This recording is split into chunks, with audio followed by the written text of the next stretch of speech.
Hello guys, and today on the TattsForLife channel we are going to be putting wheel brake pads on a 02 Chevy Avalanche. Should be the same on Tahoes, Silverados, and more of the Chevrolet truck series and SUV series. So stay tuned and enjoy the video. Okay, the first thing you want to do, guys, is pretty much, if you got a center cap cover, is pop your cover off. I got a knife. Just take it in here, pry outward, set it to the side. You can turn it upside down like this and put your lug nuts in it. Next, you want to scotch the front if you're doing the e-brake thing. You want to put your jack under it and then jack it up and set jack stands under it, and then go ahead and then take the rest of your lug nuts off. The next step, once you get it jacked up, is pretty much take your lug nuts on off.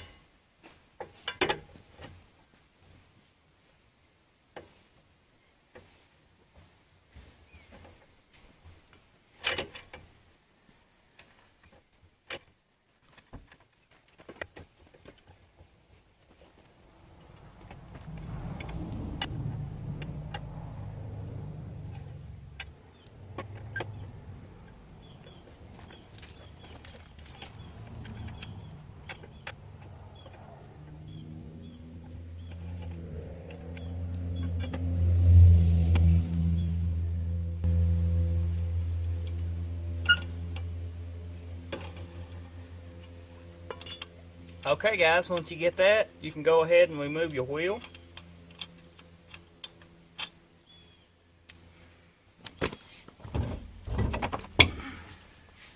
And set it to the side.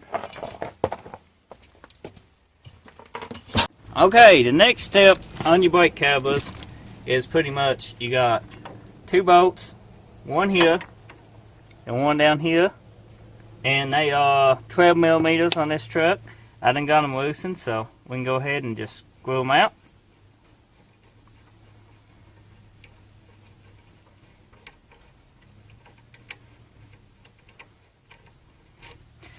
As you can see, we had anti-seize on us. It helps you from having to fight with rusty bolts and all that good stuff. Next step, you want to pry off your brake caliper. Now, if your vehicle has been run, this will be hot, so be careful.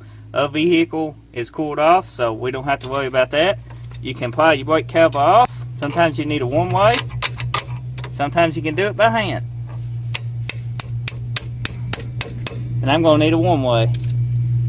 Okay guys, we're back. We got one-way. You can take your one-way and pretty much get here on the caliper. We can get into it, or a four-way. This is actually a four-way. Sorry about that. And once you get that, you can actually work the caliper off. Then you can set it to the side. You don't want to let it hang because it can damage this. Once you get that, you can take your brake shoes off. As you can see, these are still in pretty good shape, but the retainers were shot and it was making a squeaking noise because of these. So I bought new brake shoes to go on this side with new retainers. So we're going to fix that noise because it drives me crazy. And you all get a how-to video on changing your brake pads. It's a win-win. The brake shoes we are installing on this truck is this brand right here. I have used them for years. They did plenty good. And we got brand new retainers for our caliper.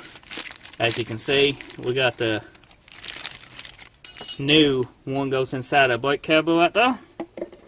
And we also got two new ones that goes onto our caliper right here.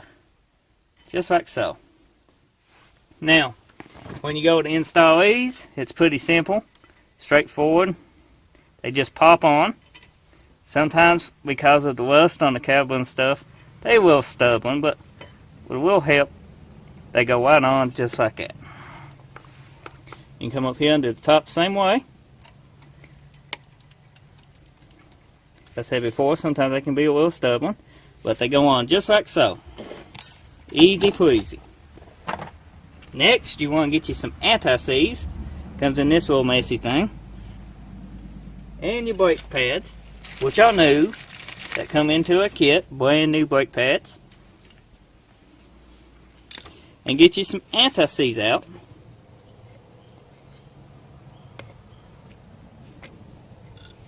And dab some onto your brake cover. Well, not brake cover, but, you know, your brake shoe. And this will keep them fried, keep them from getting too rusty. And then, let's go ahead and install the front one first. And come here, like so. Set it in like so. And then just mash. And there you go. There's your front shoe. Now you do the same way with your back brake pad, which is identical to the front. There ain't no, you know, back or front with these trucks. Only can go on one way.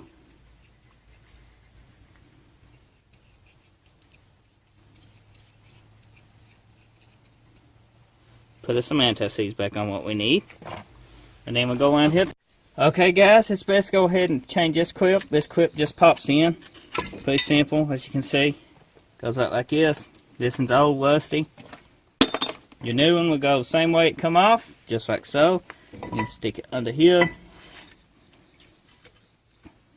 And install it.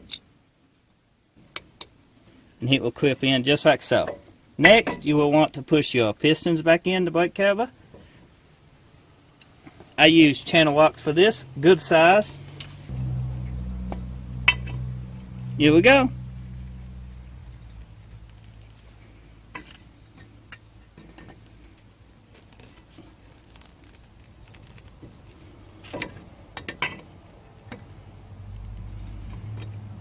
Now, once you get that section and the pistons all pushed in, you can take them, same way it came off, and install it back onto your truck. Got anti-seize on it. I suggest you go ahead and get some anti-seize. We have got anti-seize already on these from last time we used them. Line the bolt holes up. Twist them.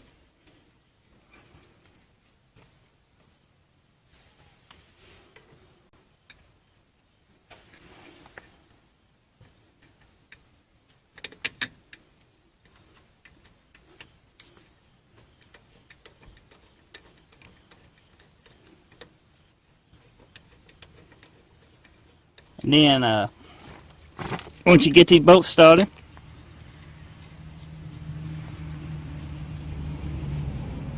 you will want to tighten them up. Remember, righty-tighty, lefty-loosey.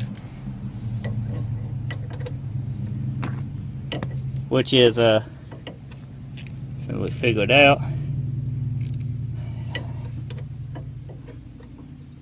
Which is down on this.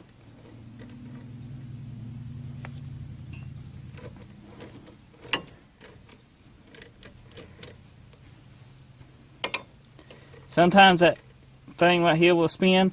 Right here, you have to hold it steady while you tighten it. Once it snugs up, it won't spin no more though. So, that's a good thing.